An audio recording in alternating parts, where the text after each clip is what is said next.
Hi everyone, this is Susanna, certified nurse midwife and owner of the Villagers Women page. So what do I do as a certified nurse midwife? I take care of women and also help babies out. Today I wanted to come on to answer a question that I've been asked multiple times before, especially at this time of the year. And that question is, should I or should I not get the flu shot while pregnant? So let's first talk about what exactly is the flu. The flu or influenza is a viral illness. So it's an illness that's caused by a virus and is contagious. It is spread through the droplet route. So meaning if someone has the flu and they're sitting within 3 feet away from you and they cough and sneeze, they could transfer the flu to you if you're not vaccinated or if your immune system is low. Some symptoms that you may have the flu include headaches, fever, sore throat, body aches, just generalized not feeling well or generalized malaise we call it. Some people experience GI symptoms with the flu as well, abdominal pain or nausea, vomiting, diarrhea. Mostly pregnant women do tend to experience GI symptoms with the flu, only because there's so much going on down there, as you can imagine. So, flu season. When is usually the flu season? Flu season runs from September to May. So essentially from the fall to the spring. And with the peak season being around December to February.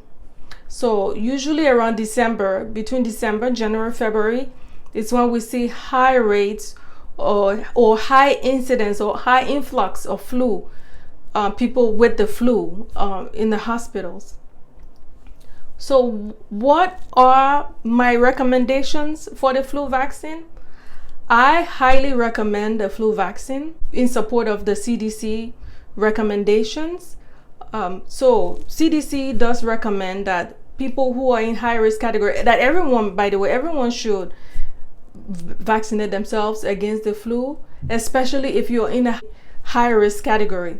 And high risk categories meaning, the high risk category meaning if you are immunocompromised or the elderly or pregnant women or children. Pregnant women are considered high risk because they're always in an immunosuppressant state. So that means that they're very susceptible to catching anything at all that passes by. There are different types of influenza, but the most common ones are the influenza A, influenza B, and also H1N1 as well.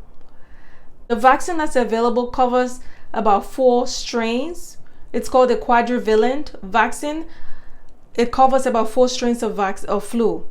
But there are other vaccines too, depending on the risk category you are placed in. But for the general vaccine, it covers 4 different strains of the flu. So that's what's usually offered if you are within the general category. Again, there are other types of vaccines. There are vaccines for people with egg allergy. There are vaccines for elderly. But just for the general population, the vaccine that's available covers 4 strains of the flu. What is the rate of effectiveness of the flu vaccine this year? Because you know the rate changes every year. Depends on what viruses are out there. The rate could change and it fluctuates from time to time. So when I looked on CDC website, the Center for Disease website as of today, the efficacy rate or rate of effectiveness is between 40 to 60%. Which is slightly better than the last 2-3 years. The last 2-3 years, the rate of effectiveness have been ranging. They range from between maybe 38, the high 30s to 40%. So between 40 to 60% is not bad. There's nothing that's 100%. But 60%, I'll take 60% over 30 or 40%. Is flu vaccine safe in pregnancy? Absolutely. Studies have shown time and time again that it's safe to get flu vaccine or to get flu vaccine while pregnant. The American College of Obstetrics and Gynecology, or the ACOG, actually recommends getting the flu vaccine at any time in pregnancy. So whether first trimester, second trimester, or third trimester of pregnancy. So the flu vaccine is completely safe. Per research, it's safe in pregnancy. When the flu vaccine is administered, it creates antibodies. It takes about 2 weeks before antibodies are created. And then those antibodies are what prevent you from getting the flu. Why did I mention this? I've had people ask me, or I've had people say, oh, I got the flu shot and then I got sick. The flu vaccine does not cause you to get the flu. First of all, the flu vaccine is not a live vaccine. There is a live version, and that's the nasal spray. But the flu vaccine, the quadrivalent flu vaccine that's administered to the general population, is not a live vaccine. So it cannot give you the flu. Most times when you get the flu, or when you get flu-like symptoms after getting the flu shot, it could be because you've already had the flu lying dormant, the virus lying dormant in your system, and it takes time for it to actually start to manifest itself. So maybe that's what was going on at that time. And then you get the flu shot and suddenly now you're feeling ill. So the flu vaccine in of itself does not give you the flu.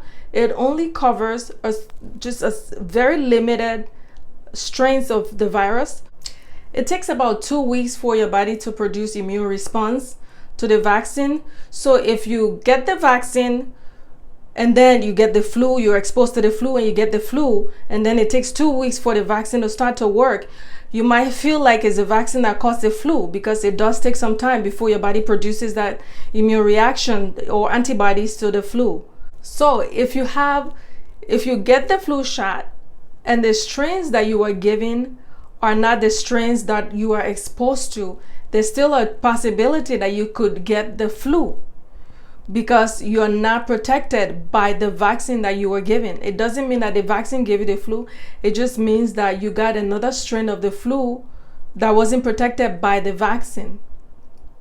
The flu vaccine actually prevents pregnant women from being hospitalized from the flu by 40%. So it cuts down your chances of being hospitalized from getting the flu by 40%. And that's very significant, because most pregnant women that contract the flu end up being very ill, again, because their immune system is so compromised.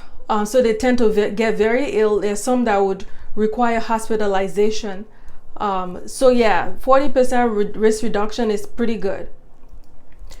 So with that being said, should I or should I not get this flu shot? Yes, please do, because you are considered in a high risk category when you're pregnant and you want to protect yourself from getting the flu. You don't want to get the flu and end up being hospitalized, because you do tend to get sicker with the flu when you're pregnant, again, because your immune system is so low. And one benefit of getting the flu vaccine also is that you pass on some of the antibodies as well to your baby inside of you. So it does protect the baby for a few months after birth. If you have elected to not get the flu vaccine, maybe for some personal reasons, or you're just not feeling comfortable getting the flu shot while pregnant, I would recommend maybe considering waiting till the second trimester if you're concerned about, okay, what are the chances of my baby getting birth defects from the flu shot? Again, based on research, the flu vaccine has not been linked to birth defects. But if you are concerned, at least consider getting the flu shot in the second trimester, or after 10 weeks, when all of the organs, or what we call the stage of organogenesis, has been completed. That's usually after 10 weeks. One thing I would also like to mention is that there has been an increase in the incidence of the flu virus and I need to quickly look here. So flu activity has increased from 4.8 to 10.2% over the past 2-3 months. So since the end of this is the most recent data from the Center for Disease Control as of today. I actually got this from their website today, December 6, 2019. I wrote this down so I don't forget. So flu activity has increased from 4.8 to 10.2% since the end of September. So they are predicting that it's just going to continue to go higher and higher the more we don't get people to vaccinate against the flu. So that's another thing to keep in mind. So with all that being said, I'm usually very liberal. I like for people to make decisions based on the information that they have out there. I believe in independence when it comes to healthcare decision making. So if you have decided for any reason not to vaccinate yourself against the flu, I would recommend just staying away from sick people, period. Don't let people cough in your face or sneeze on you. Stay 3 feet away, at least 3 feet away from people if possible. But again, if you're working with humans, if you're working in a high-risk population, with you being immunocompromised in pregnancy, and if you're more than likely going to be exposed to people with the flu, or if you work around people that would more than likely expose you to the flu, then you should definitely consider the flu. But if you insist on not getting the vaccine based on maybe whatever is personal preference or religious reasons or whatever the reason might be, please protect yourself in other ways. And other ways you can to protect yourself or prevent you from getting ill include just staying away from sick people. I mentioned that earlier. You should also consider doing some vitamins that would help you to build a good immune response to any kind of illness. And those vitamins include vitamin C. You want to boost up your vitamin C levels. You also want to consider additional zinc as well, supplement. Vitamin D is also a good one for immune system. Vitamin D is also helpful, especially around this time of the year when we're not getting much sun exposure. So consider those vitamins, and stay away from sick people. I cannot stress that enough. And also maybe consider herd immunity, meaning immunize everyone else that's around you so that you are safe and you are not exposed. If I were pregnant and working with people that I know might expose me to the flu illness, I more than likely would be more inclined to get the flu shot. See you in the next video. Bye.